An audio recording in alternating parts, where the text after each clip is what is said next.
Ben, that is a level of critical analysis that I would expect from a literal toddler. Oh my god. She wasn't comparing it to slavery. She was just talking about the history of expecting documentation from people.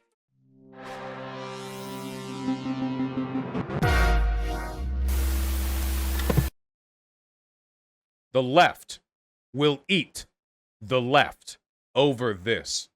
Is this it, folks? Has Ben Shapiro finally found the issue that will compel the left to do something it has never done before? Self-consume?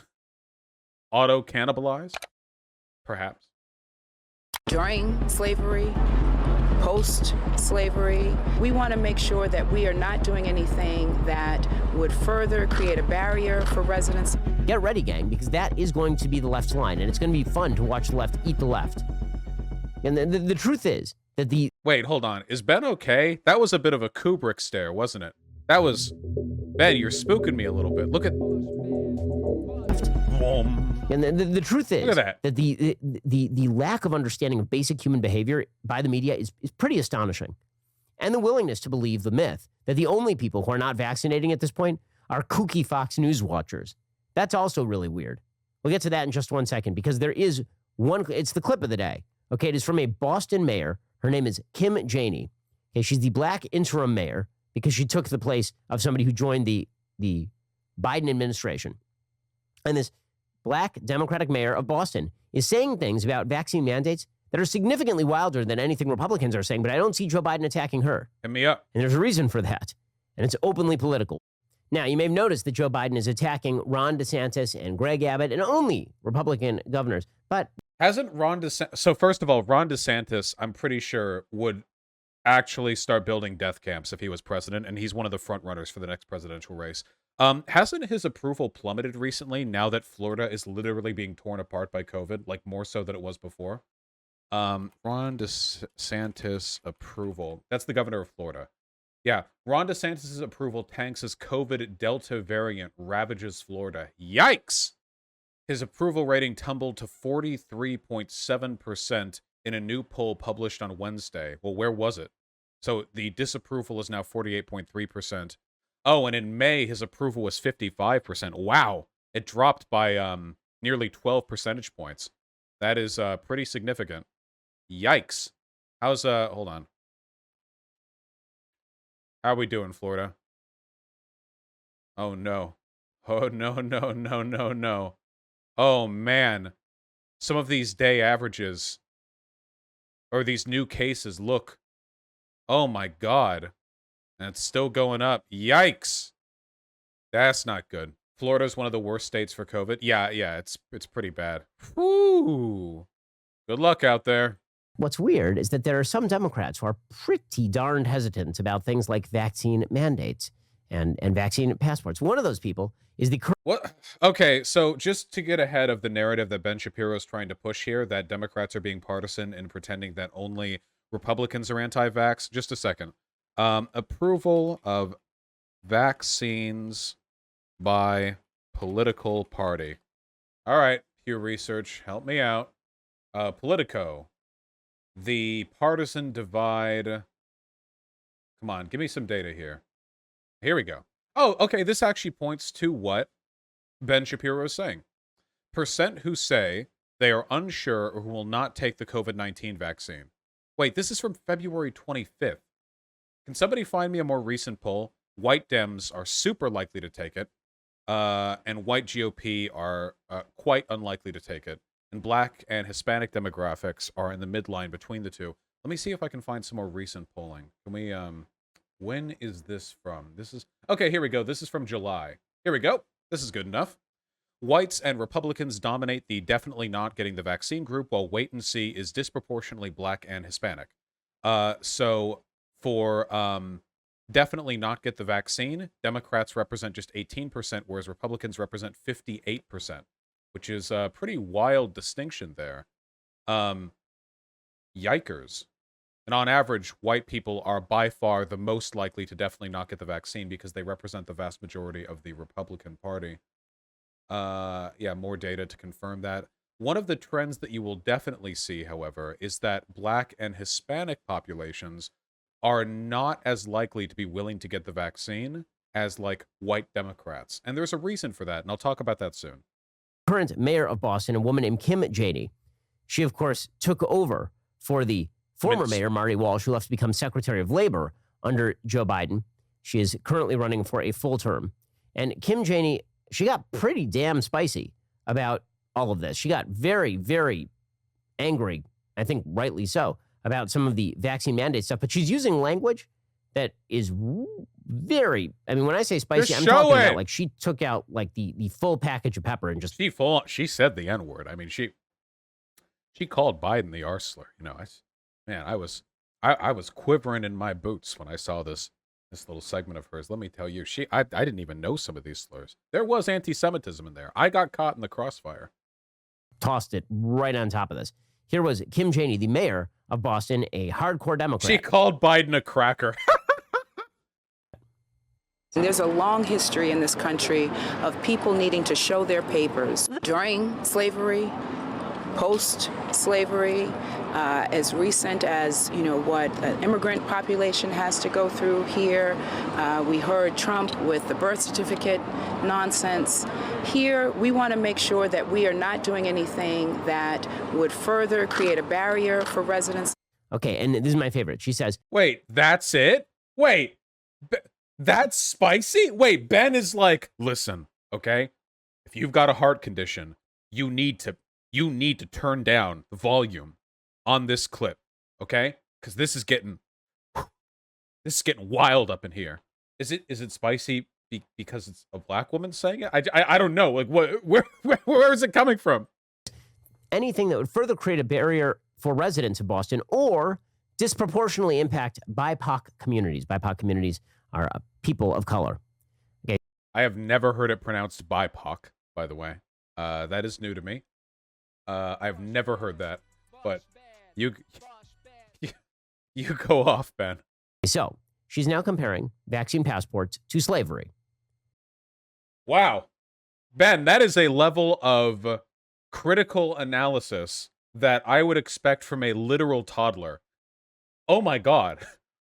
She wasn't comparing it to slavery. She was just talking about the history of expecting documentation from people. She would say the same thing about the voter ID laws you want to put in place. She's not comparing the act to slavery. She's only saying there's a history of requiring documentation from minorities. What? And that's what she's doing. And she's also saying that it disproportionately impacts black people. That's kind of an amazing statement. I don't see Joe Biden going after her. Right? Where is Joe Biden? Why isn't he saying, you need to get out of the way? Either do the right thing or get out of the way. Weird. Because Joe Biden isn't going after every single mayor who's ever said anything disagreeable about a vaccine mandate. He's going after the federal politicians and the media moguls who are saying that sort of stuff. Also, he's mostly going after people who are anti-vaccine. She isn't anti-vaccine. She's anti-vaccine mandate. This is so many levels below the type of stuff he normally goes after. This would be like if Ben Shapiro went out in the street and he found one black trans woman who was like, yeah, I don't know if I want the vaccine. And Ben looks into the camera and he's like, what is Biden's answer to this, huh? I thought it was only Republicans who had a problem with vaccines. Well, let's see if he's brave enough to respond to this. It's a mayor, and it's a mayor talking about the potential harm of a mandate, not a federal politician talking about the harm of the vaccine overall. In fact, to my memory, and I'm actually asking, has Biden ever come after a politician for having concerns with a vaccine mandate? Hasn't Biden largely criticized broadly people who are just anti-vaccine in general? I genuinely do not remember if Biden has ever attacked a person for being anti-vaccine mandate. So this is what the left is going to eat itself over? Seriously? This is pretty bad, Ben. Ben, I can browse Twitter for 30 minutes and find stuff that will divide the left more than this. Very little from the Biden administration about how do you convince the disproportionate number of black people who have not gotten vaccinated to get vaccinated. And it's good. I've said before, I think it's going to be a lot of fun to watch Bill de Blasio. And now they're talking about doing this in LA, by the way. Watch Bill de Blasio try. Yeah, I divide the left more than this. That should have been the Ben segment. The left will eat the left over this. And then he just shows my face, you know? He just shows me like smiling at the camera or something. And he's like, it's going to be fun watching the left eat the left over this. Content creator Vaush recently debated compatriot Charlie Kirk, and oh boy, the left is mad. Like, if he brought me, first of all, this video would have more views if my name was in the title. First of all, okay. Second of all, it would be more true to the existing title. Okay, Ben, I'm just saying, it's a content opportunity. Okay. Ban some 70% of black people from being able to go to restaurants, because that's what the vaccine passport does. 70% of black people in New York City are not vaccinated. Really? By far the highest rate of non-vaccination among any demographic group in New York City. So what happens when suddenly black people can't go to restaurants and can't go to gyms and can't go to indoor? No, you can say X to doubt. That actually is possible. Hold on. New York City vaccinations by race. Demographic data, COVID-19.health.New York. For African Americans in New York, about 1.1 million have at least one vaccine dose, but 2.8 million are above the age of 15. That's a ratio of, that'd be about what, 35%? Something like that? For white people, it's above 50%. More like 55 to 60%. For Asian people, wow. For Asian people, it's almost 100%. And for Hispanic people, it looks like it's in the ballpark of 60%. More or less. There is a reason for this, by the way. Why, though? Black people don't trust doctors as much as other racial groups. Serious, that's it. See, if you're black and you grew up in this country, you have probably, by your parents, been regaled with a great many stories of how historically and contemporarily black people have been subjugated to an awful lot of mistreatment from the medical system. Yeah, John Oliver did do an episode on this, if I recall correctly, and worth looking into. So people are right now citing the Tuskegee syphilis experiment. It's if you took a look at the data that I presented earlier, you might have seen that black people overwhelmingly fit in the wait and see category for vaccines. It's not that they're ideologically opposed to getting them. It's that they're distrustful. And while this isn't my field of expertise, and there are probably a ton of things that I would leave out if I tried to be, comprehensive in talking about this, historically, the medical institutions in this country have really, really mistreated the black population, and contemporarily, there are still issues. For example, it is widely assumed that black people have a higher pain tolerance than non-black people. I don't know why, but there are a lot of people who just treat it that way. Black people are less likely to get painkillers because it's treated like they just wanted to get high or whatever, opiates, The rate of childbirth mortality for black people in America is like twice that for white people. Yeah, birth mortality, which is insane, There are a ton of things that go into this, and some of it is like sort of institutionalized medical practice. A lot of it is just bias on the behalf of doctors who tend to be pretty old, so they might be a little bit behind on this. Also, just historically, black people have the medical institutions in this country have been, hold on, really quickly, I want to take a brief aside from Thoughtlessness D1. Hey, are going to mute me again, pieces of shit. You have spammed the same message in chat like 24 times, and you're getting muted because the auto-detect mutes you, okay? I've seen your message. I've seen it, in fact, 24 times. I appreciate your contribution, but the bot is muting you, not me. You can even see, when you get muted, it says for repeating the same text. It's no one doing it deliberately, but I thank you for the clarification. I appreciate it. Just informing them, just letting you know, okay? I do see what people say in chat. I just can't always respond. Anyway, so there is a degree of hesitancy. Now, this does mean that if vaccinations are made mandatory, black people are going to get disproportionately hurt by that.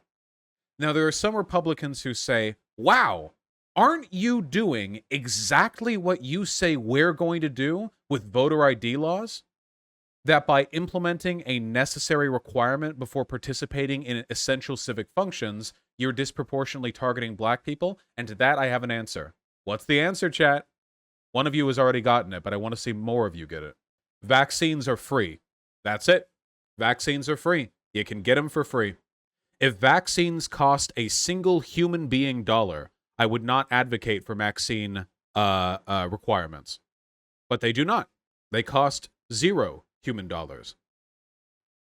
On the other hand, getting identification in this country for some reason costs money. I don't know why. But you have to travel to get them. That is true. You do have to take time. Though, to be fair, you don't have to take time off work. Voting, like, you have to get in a line and you have to wait. Right now, at least where I am and a lot of other places that my friends and family are, you can just go to a local, like, pharmacy. It's like 2 seconds, you know? Like, you literally just go there and then you do it again 2 weeks later and that's it. I mean, it's like pretty immediate. I mean, I'll say this. It has been made about as easy as it can be made, you know? Also, here's another counter-argument. There is a reason that people should be made to get vaccines. We need it to stop the global contagion. Why do people need voter IDs to vote? There has never been any proof of voter fraud. Ever. It has never been provided. Despite hundreds of millions of votes being counted in the past election and millions of dollars being spent in investigations at every level to find voter fraud, it's not happening. It's just not. It just doesn't happen. Our system works fine. You know? So those are the two key arguments. The difference between mandating voter ID for voting and mandating vaccines for stuff generally. The first is that vaccines are free, and the second is that there is a need for vaccines, whereas there is not a need for voter ID because there isn't any proof of voter fraud. You all on board? We get that? Okay, let's go. First bases, can't go to a Yankee game. How does he think that's going to work out for him? The entire Democratic Party has forwarded the lie that disparate impact means that discrimination has taken place. So I could easily say something like, well, you know what? If it's a neutral rule, then whether it disproportionately impacts one group of people or not really makes no difference. It's a neutral rule, right? But Democrats don't have that foot to stand on. They can't say that. If Democrats were to acknowledge that personal behavior is responsible for its own consequences, then they couldn't make the case that they are constantly making about America's evil racism, which they're always blaming for every disparity in American life, from wealth and income inequality to single motherhood to drug abuse. Right? They're constantly attempting to chalk up every disparity in American life to systemic racism. So he is, of course, correct in this regard. He just thinks it's incorrect. Yeah.